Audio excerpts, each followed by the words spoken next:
여러분, 그 조선 왕조에서 그 아버지의 미움을 받아서 죽음을 당한 비운의 세자가 있죠. 우리는 사도세자라고 알고 있는데요. 이 사도세자에게는 이산이라고 하는 아들이 있었습니다. 바로 이 아들이 그 할아버지 영조의 뒤를 이어서 조선의 22대 왕인 정조가 됩니다. 정조가 어린 아이였을 때에 그 아버지 비참한 죽음을 목격을 하게 돼요. 그리고 왕이 되었을 때에 아버지 사도세자의 무덤은 그 육릉이라고 얘기를 하는데 거기 사흘에 한 번씩을 찾아가서 참배를 했다고 합니다. 효성이 굉장히 지극했다 이렇게 알려져 있거든요. 그리고 아버지 무덤에도 굉장히 많은 관심을 가졌습니다. 그래서 아버지 영혼이라도 편하게 좀 쉬었으면 좋겠다 이제 그런 마음으로 육릉의 주변을 푸른 숲으로 우거지게 만들었어요. 모든 나무를 심어서 푸른 숲으로 우거지게 만들었죠. 나무가 한창 자란 초여름에 어느 날 정조가 육릉을 찾았습니다.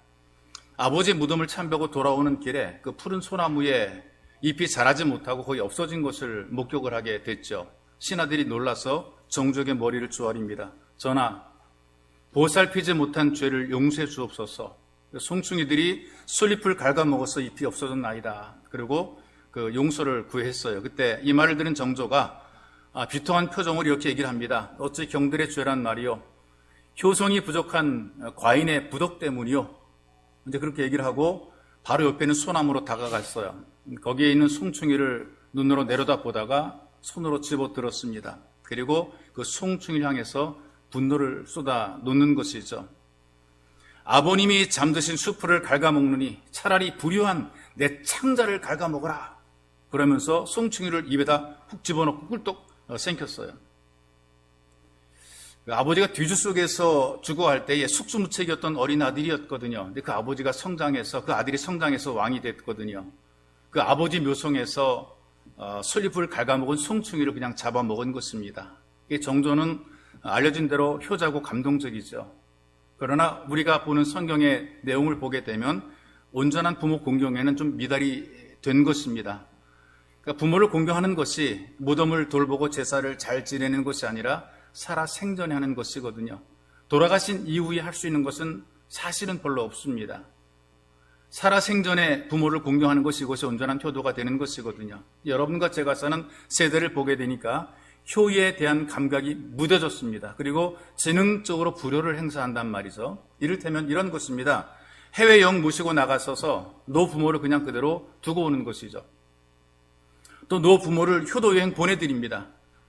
제주도 갔다 오시라죠. 필리핀 갔다 오시라 보내드리고 이 자녀가 재산을 다 정리해서 해외로 이민을 가버리는 그런 경우들이 있어요. 요즘엔 현대의 어른들이 효를 받아보기 어려운 그런 시대를 살고 있다. 이제 그렇게 얘기도 합니다. 그러니까 젊은이들이 부모 공경에 대한 이런 이해도가 많이 떨어졌습니다. 그리고 물론 부모 공경뿐 아니라 부모들도 어떤 부성이라든가 모성애가 많이 상실이 돼 있어요. 부모는 부모인데 부모 역할을 감당하지 못하는 거예요.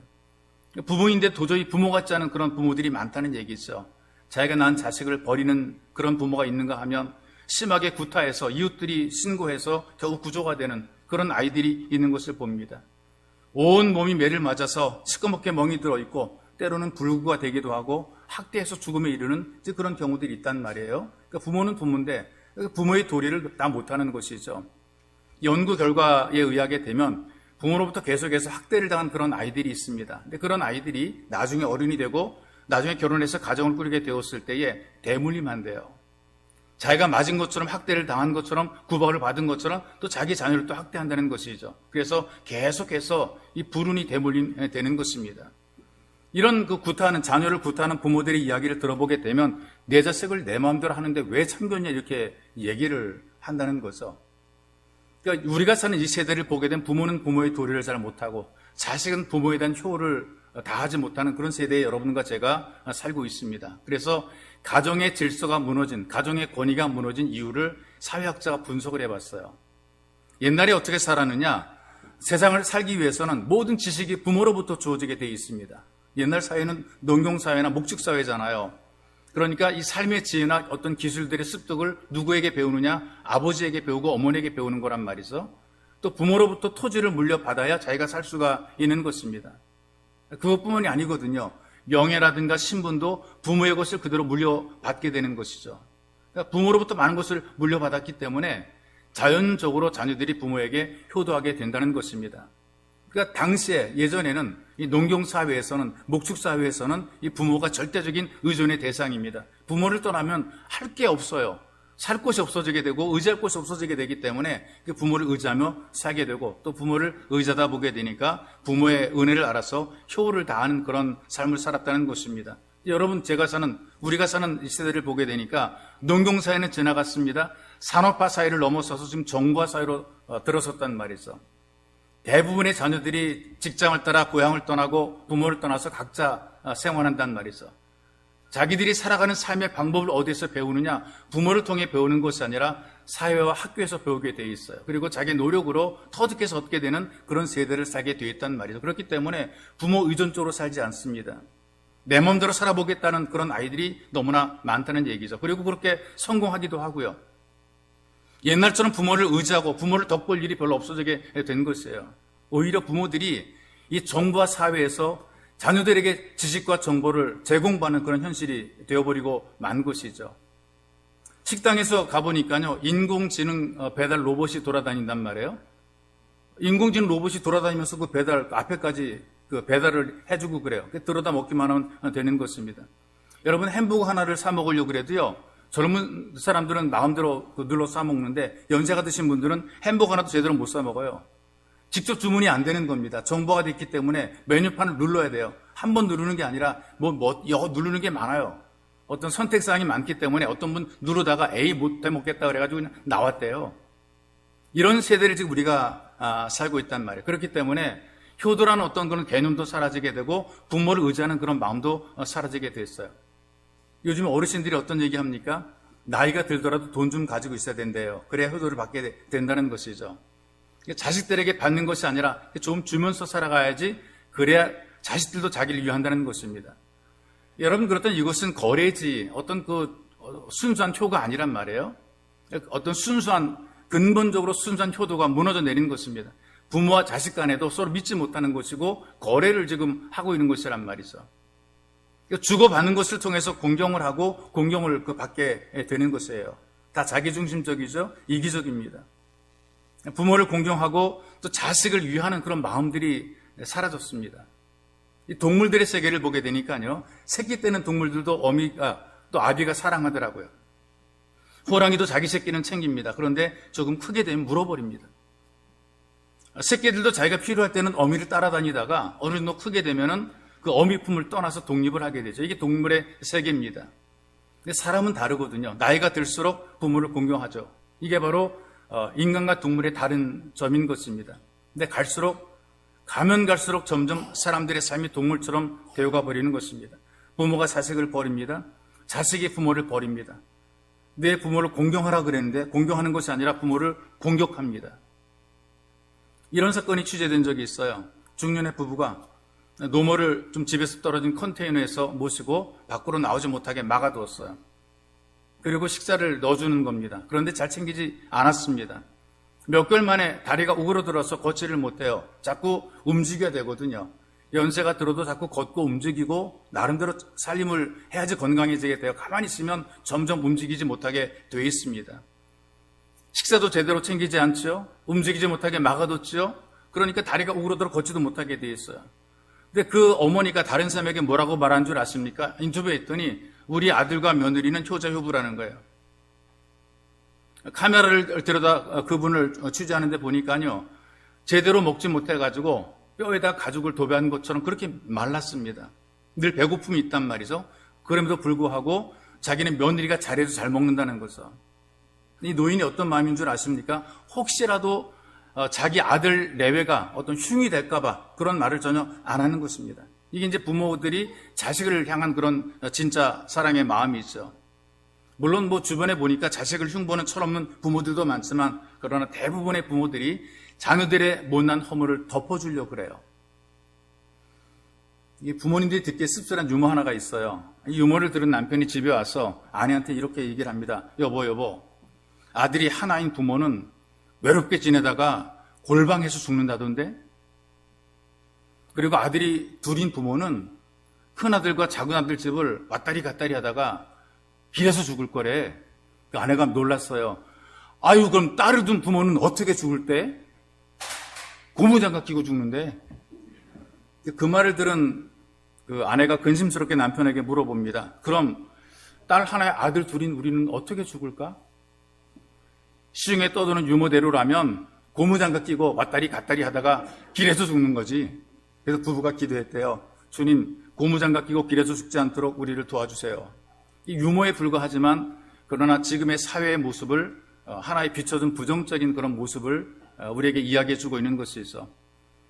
우리가 사는 세대의 모습이 이런 세대의 모습을 가지고 살아간다는 얘기입니다. 그러나 하나님의 자녀들은, 예수 가족들은 하나님 말씀을 따라서 부모를 공경하는 예배자가 돼야 자기도 잘 될 뿐 아니라 다른 삶을 잘 되게 만드는 복의 통로가 되는 것입니다. 먼저 이런 삶을 살기 위해서 우리가 부모다운 부모가 되어야 되는 것입니다. 부모다운 부모가 돼야 돼요. 공경을 받으려고만 하지 말고 부모가 부모답게 살아야 공경을 받을 만한 부모가 되는 것이죠. 오늘 한 노인이 그 친분이 있는 목사님을 찾아 상담을 했어요. 영감님께서는 첫 번째 결혼에 부인이 세상을 떴습니다. 재혼했는데 두 번째 부인도 세상을 떴어요. 그래서 세 번째 결혼해가지고 아이를 낳아 금지 오겹으로 길렀다는 것이죠. 그런데 그 자식들이 노인이 되었을 때 자기를 배반하고 자기를 내쫓다는 것입니다. 늙은 애비를 구박을 하고 오갈도 없이 만들었다. 막 자식을 욕하고 막 저주라는 거예요. 근데 그 얘기를 들었던 목사님께서는 이 영감님의 그 어떤 의견에 공감도 하지 않고 동정도 하지 않으셨어요. 왜냐하면은 이 영감님의 과거를 목사님이 너무나 잘 알고 있기 때문에 그렇습니다. 영감님은 시골 농부의 외아들로 태어났어요. 이분의 아버지가 얼마나 아들을 사랑했는지 중학교 다닐 때까지도 감기 걸려 콧물 흘리게 되면은 종이로 코를 닦는 것이 아니라 입으로 코를 빨아줬다 그래요. 우리 어릴 때, 애기 어릴 때는 종종 입으로 코를 빨아주기도 해요. 애기들이 어렸을 때 숨을 못 쉬잖아요. 쌕쌕 숨을 못 쉬면은 엄마들이 또 아빠들이 애기 코를 입으로 빨아서 그 숨을 쉴 수 있도록 이렇게 만들어 주거든요. 애기 코는 빨 수 있어요. 그런데 중학생 코를 빨아요? 근데 중학생 코를 빨아줄 정도로 그렇게 이 아이를 기를 때, 아들을 기를 때 애지중지 기른 거란 말이죠. 그리고 농촌 생활 얼마나 고달픕니까? 그 고달픈 농촌 생활에서 허리가 부러지도록 일을 해가지고 일본에 유학까지 시켰어요. 이 아들 일본에 유학하고 돌아왔어요. 한국에서 관리로 공무원으로 취업을 하게 됐고 고위 어떤 직까지 올라갔던 그런 분입니다. 첫 취업하게 되었을 때, 공무원으로 첫 번째 취업하게 되었을 때에 아버지가 아들을 찾아왔어요. 누렇게 파란 바지 저고리에다 두루마리 걸치고 아들 생각해서 시골에서 만든 음식 보따리 싸서 찾아온 거죠.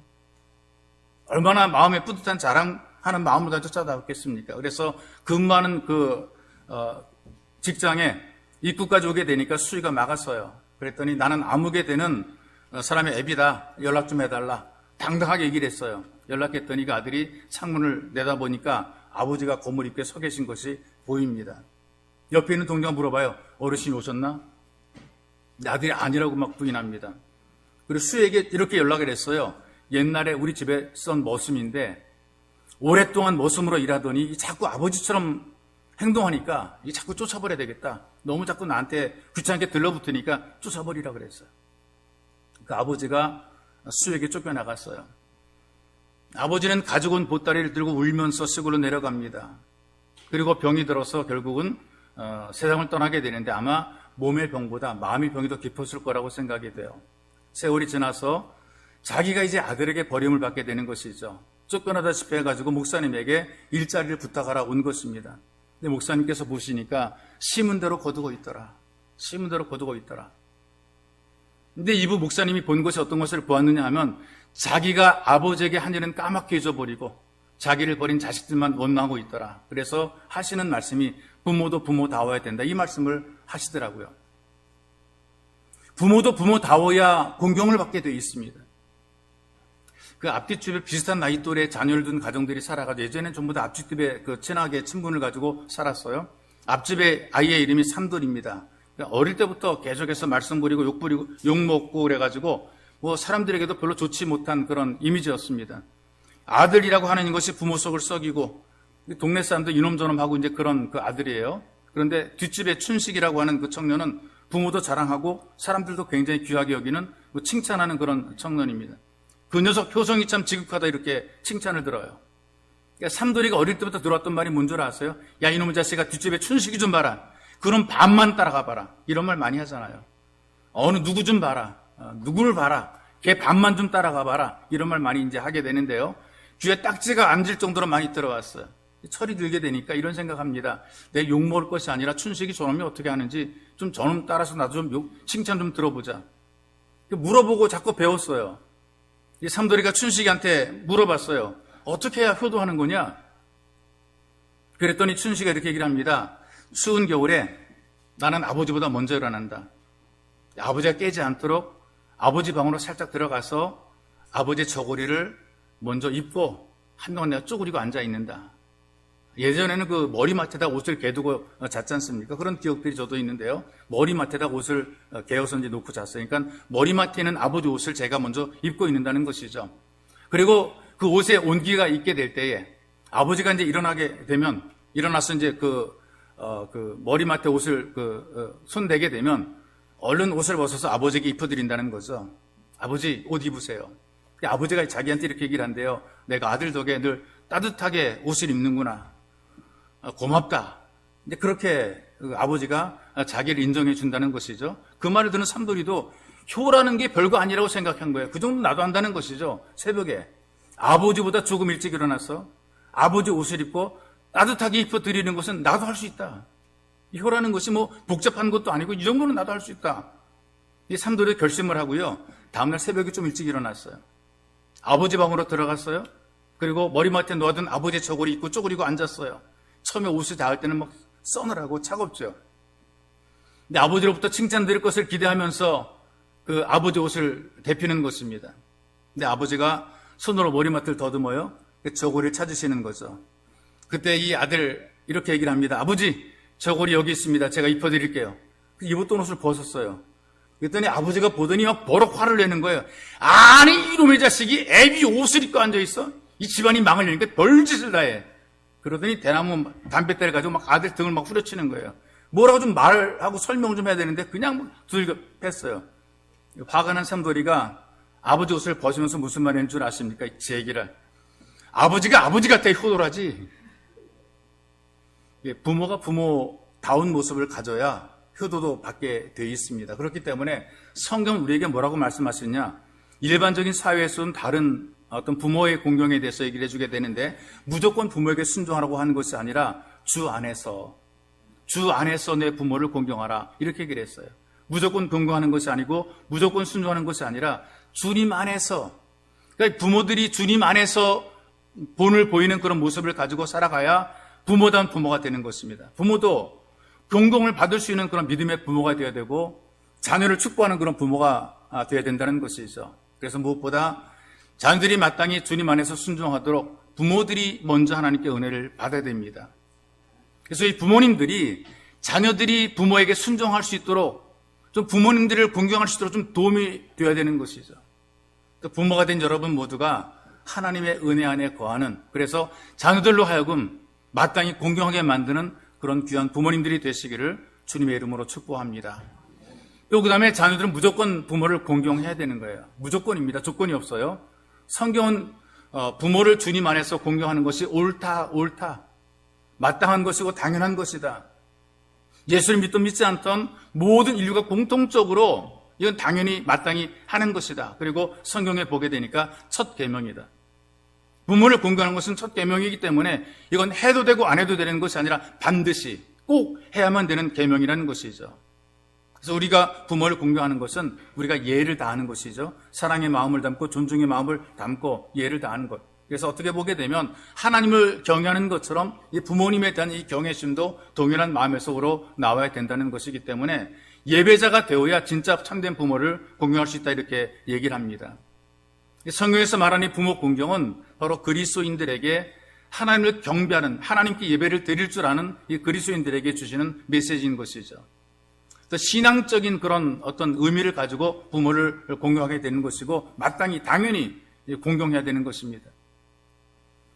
그 아들을 둘만 둔 목사님의 이야기예요.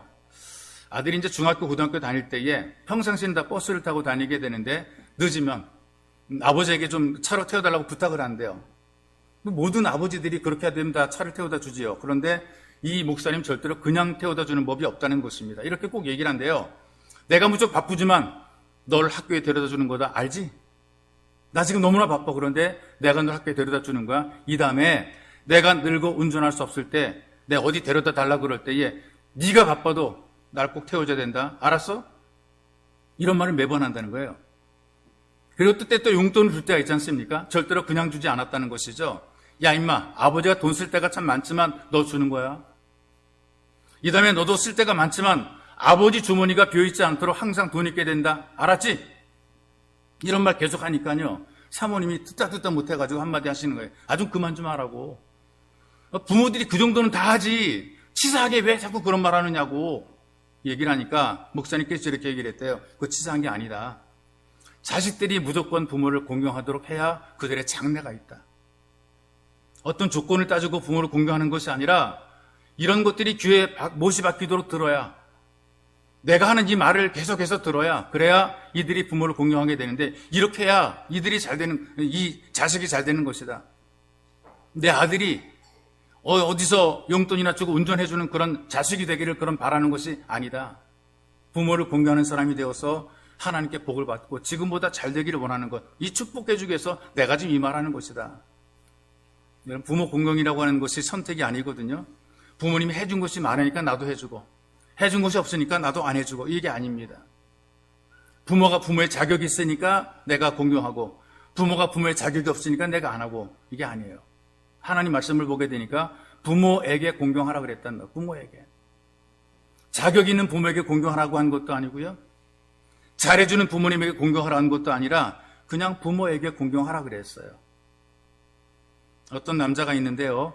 그 아내와 사남매를 버리고 타지로 가서 30년 동안 자기만이 살았어요. 돈 한 푼 집에도 보내지 않고 지가 먹고 지가 쓰고 내 돈 내산 해가면서 자기만이 살았다면 30년 그렇게 살았어요. 자식들 돌아보지 않았고 아내의 고생도 눈 감고 살았단 말이죠. 그러다가 다 털어먹고 한 푼 없이 죽게 됐어요. 근데 죽을 때에 유언 하나를 남겼는데 어떤 유언이냐? 내 시체를 고향에 묻어달라. 이걸 가족에게 전해달라. 그래서 그 소식이 가족에게 전해지게 되었고 사남매가 그걸 듣고 분개했어요. 뭐라고 말한 줄 아십니까?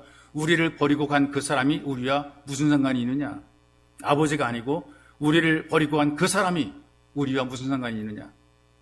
그가 아버지로서 우리에게 해준 게 뭐가 있어? 그 사람 때문에 어머니와 우리 모두 얼마나 고생을 했는데, 이 자녀들이 모여서 의논합니다.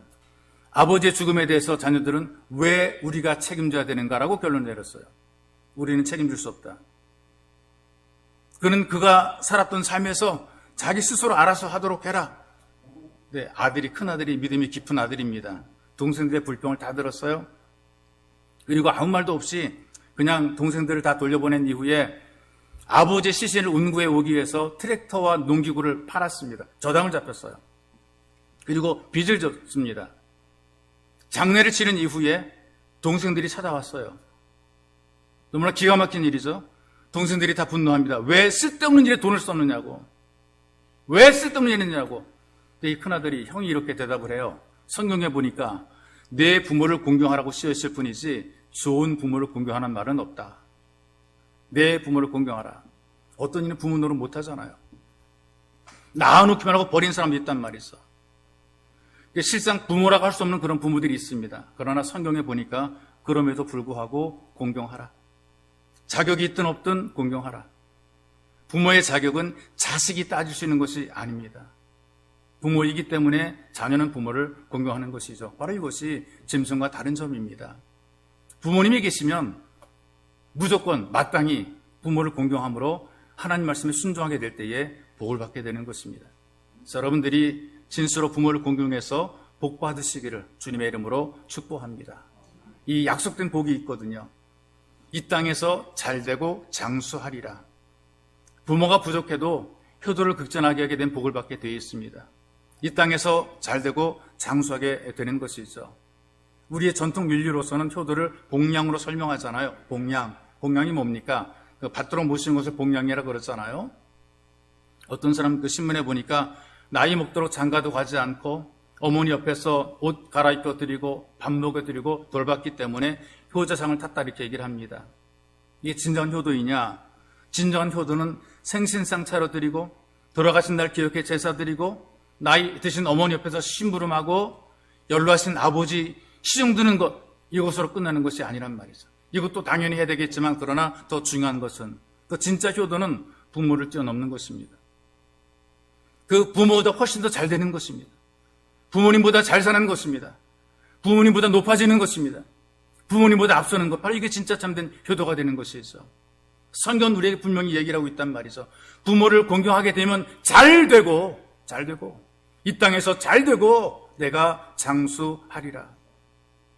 우리가 부모를 온전히 공경하게 될 때에 부모는 우리들에게 잘 되고 장수하는 복을 누리게 만들어 놓는 것입니다. 그래서 모든 가정들이 부모를 공경하는 예배자가 되어서 믿음으로 세워주는 자랑스러운 명문 가문들이 되시기를 주님의 이름으로 축복합니다. 그리고 또 부모를 공경하는 말씀에 순종해서 이 땅에서도 잘되고 장수해서 약속된 복을 누리시고 여러분들의 부모님들보다 훨씬 더 자녀가 잘 되는 이런 은혜가 있기를 주님의 이름으로 축복합니다.